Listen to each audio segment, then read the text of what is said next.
Hello guys, Brendan here from the EV and Hybrid Network. I just want to show you really quickly a couple of vehicles that we've got in at our workshop here today, being one of the workshops as part of the EV and Hybrid Network. And you may not know that they've got anything to do with hybrid, so we're finding a lot of people these days and they're driving around in vehicles, this being a Mazda 6, a regular standard Mazda 6, this one being a Dodge Ram V8 petrol, which you certainly wouldn't attribute to a hybrid, but technically they are.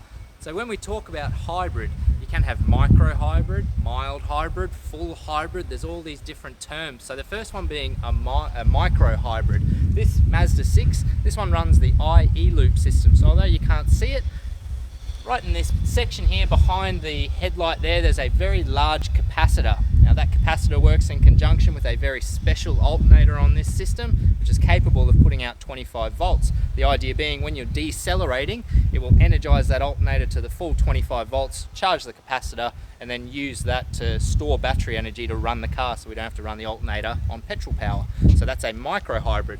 This big V8 Ram that we've got here, I'll open the bonnet on that one.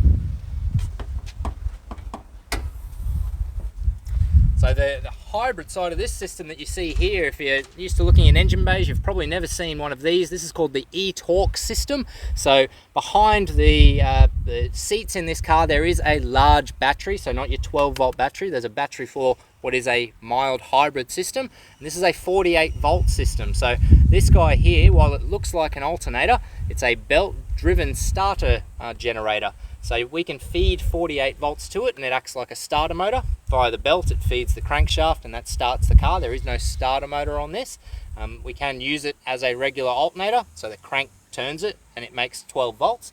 Or we can feed the 48 volts while we're driving and give us a nice kick when we want to go overtake. If your V8 petrol 250 kilowatts wasn't enough for you, then this guy can kick in and give you a nice boost as well. So there's plenty of variations, not just the ones that you're seeing when it actually says hybrid on the back of cars, which traditionally they're going to be your strong hybrids that have a legitimate motor usually in the gearbox itself.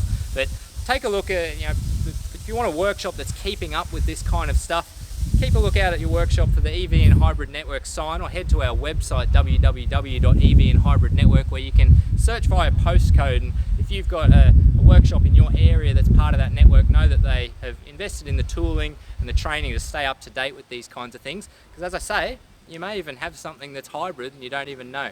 Thanks guys.